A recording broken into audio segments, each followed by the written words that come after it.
Hello friends, I am Harish Demla from accurate fortune astrology.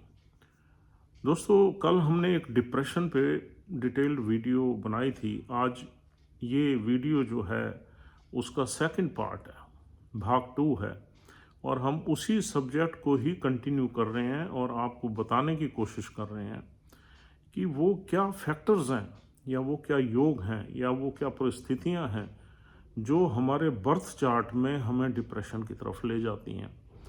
और दोस्तों, कल हमने आपको कुछ मून और मरकरी के एफ्लिक्शन के बारे में ज़्यादा बताया था। आज हम हाउसेस के बारे में बताएंगे कि कौन कौन से हाउसेस ऐसे हैं जो एफ्लिक्ट हो जाएं तो हमें डिप्रेशन की तरफ ले जाते हैं। देखिए दोस्तों, पहला हाउस है फर्स्ट हाउस। फर्स्ट हाउस किसका है? असेंडेंट का हाउस है, यानी कि आपका हाउस है, आपके बॉडी और ब्रेन का हाउस है। अगर फर्स्ट हाउस हमारा बैडली अफेक्ट हो जाता है, यानी कि उसमें 3-4 प्लैनेट्स इकट्ठे होके बैठ जाते हैं और उसमें भी मेलेफिक प्लैनेट्स की एनर्जी ज़्यादा हो जाती है, तो भी हमें कहीं ना कहीं नेगेटिविटी की तरफ ले जाते हैं। यानी कि मेलेफिक प्लैनेट्स की अगर हम बात करें तो फर्स्ट हाउस में आपका एक प्लैनेट सपोज अच्छा बैठ जाता है, सूर्य या चंद्र या मंगल, कोई भी प्लैनेट, और उसके साथ 3-4 प्लैनेट्स मैलेफिक बैठ जाते हैं, तो ये आपकी पर्सनैलिटी को नेगेटिविटी की तरफ ले जाते हैं और सॉलिट्यूड की तरफ ले जाते हैं, एग्रेशन की तरफ ले जाते हैं, और एक ऐसी मेंटल स्टेट में ले जाते हैं जहां आप बड़े कंफ्यूज हो जाते हैं कि लाइफ में क्या करना है और किस पर्पस के लिए हमारा जन्म हुआ है। और आपको ये कभी इस तरफ कभी उस तरफ इतना फ्रस्ट्रेट कर देते हैं कि ultimately it takes you to the mental state of depression. और दूसरा जो हाउस है वो फोर्थ हाउस है। फोर्थ हाउस हमारे माइंड का है, हमारी हैप्पीनेस का, हमारे दिल का है, इमोशंस का है। और अगर सेकंड हाउस में भी एक प्लैनेट बेशक अच्छा ही बैठा हो, लेकिन उसके साथ अगर 3-4 प्लैनेट्स मेलेफिक आ जाते हैं, जैसे सैटर्न है, राहु है, केतु है, ये पर्टिकुलरली 3 प्लैनेट्स जो है हमें काफ़ी डिप्रेशन की तरफ ले जाने में कारगर हैं। और ये अगर आ जाते हैं फोर्थ हाउस में तो डेफिनेटली हमारा जो एक हैप्पीनेस का भाव है हमारी लाइफ में, वो कहीं ना कहीं एट ए टॉस रहता है और हम उदासीनता की ज़िंदगी जीने पे मजबूर हो जाते हैं। क्योंकि देखिए, सैटर्न जो है ना, एक वैराग्य का कारक है और रिस्पॉन्सिबिलिटीज़ का कारक है, बंधन का कारक है। सैटर्न जिस भाव में बैठता है उस भाव से रिलेटेड इंसान को रिस्पॉन्सिबिलिटीज़ दे देता है, एक बंधन दे देता है, और एक आदमी मोनोटोनस लाइफ में ज़िंदगी गुजारने के लिए मजबूर हो जाता है। और वही कारण बनता है लंबे टाइम के लिए आपका जो है इस तरह की मेंटल स्टेट में। और ये प्लैनेट जहाँ बैठते हैं उस हाउस को भी अफेक्ट कर देते हैं। जैसे हमने पहले भाव की बात की, पहले भाव में बैठा हुआ इंसान डिप्रेशन में क्यों जाएगा?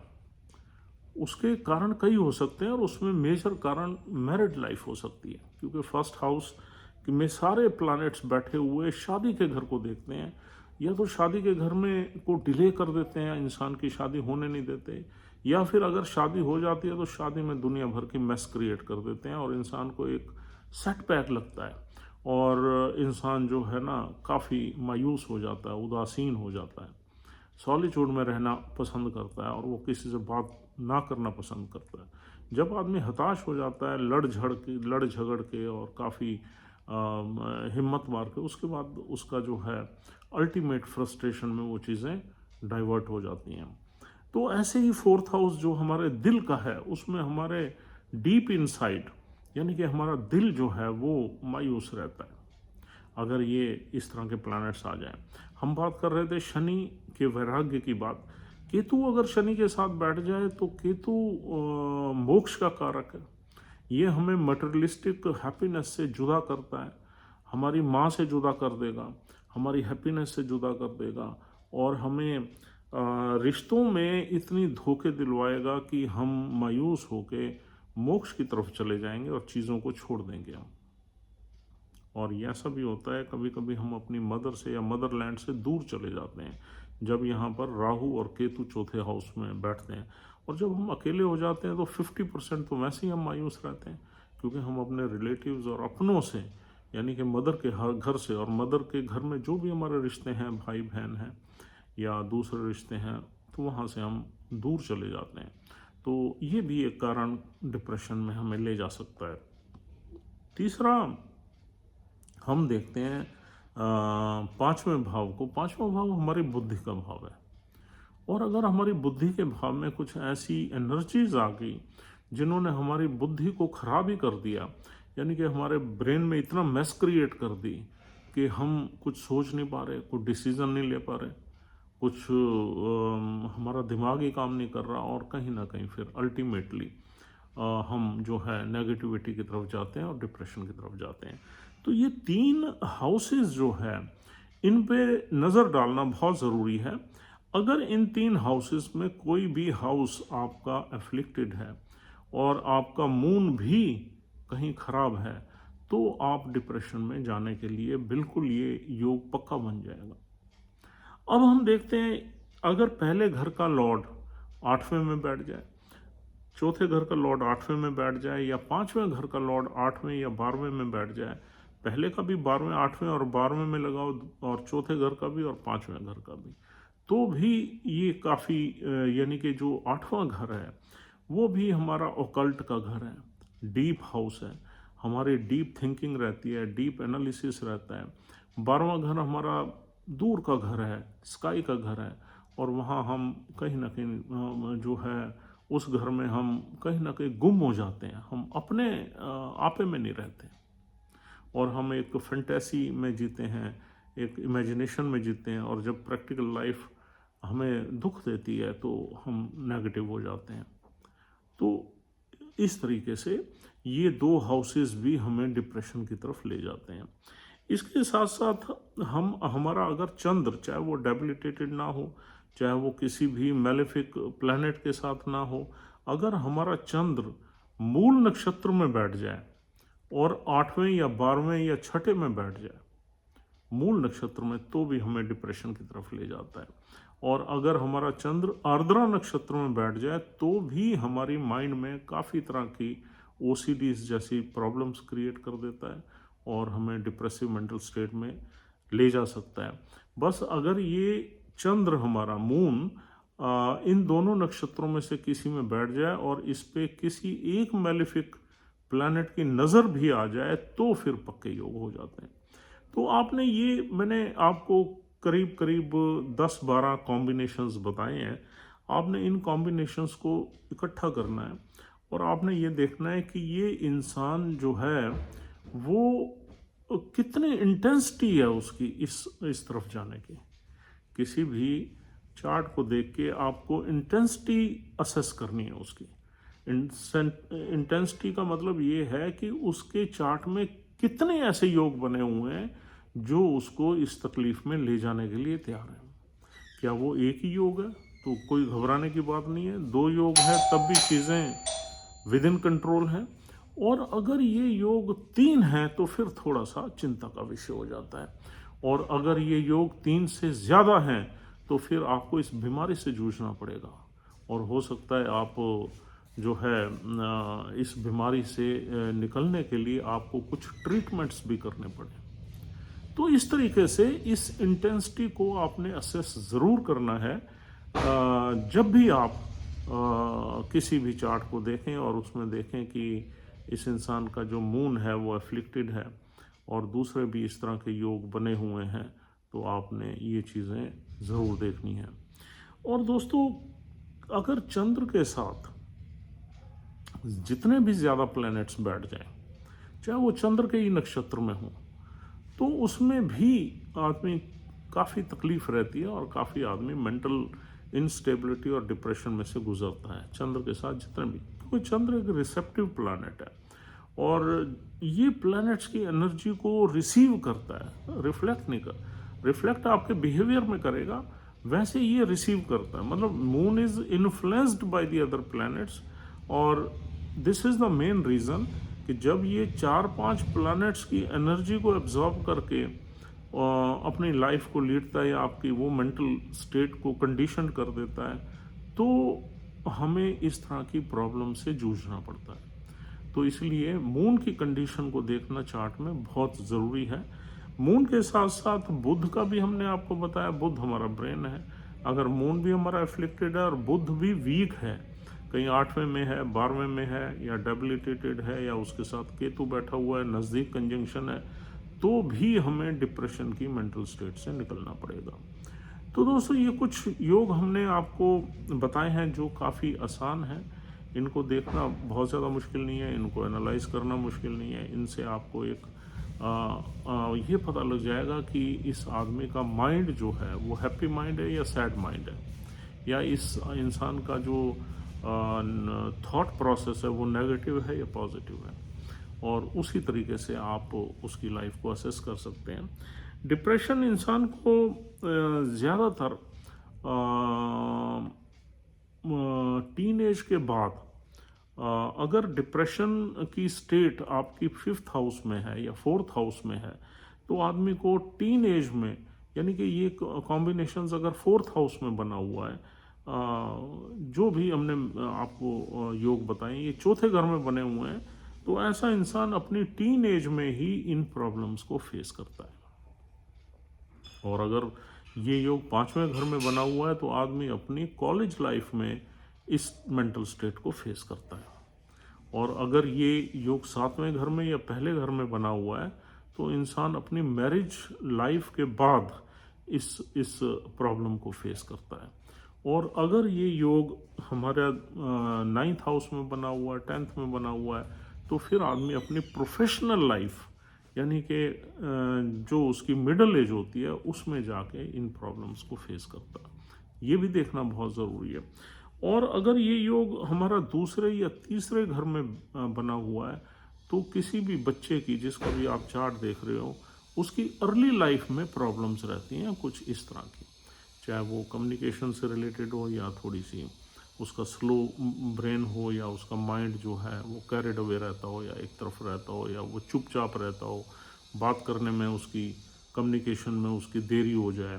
तो दूसरे और तीसरे इसमें बड़ी अर्ली लाइफ में ये प्रॉब्लम्स देखने को मिलती हैं। और अगर हम दशाओं की बात करें, तो जब भी केतु की दशा आएगी, तो ये डिप्रेशन का योग सबसे ज़्यादा महसूस होता है।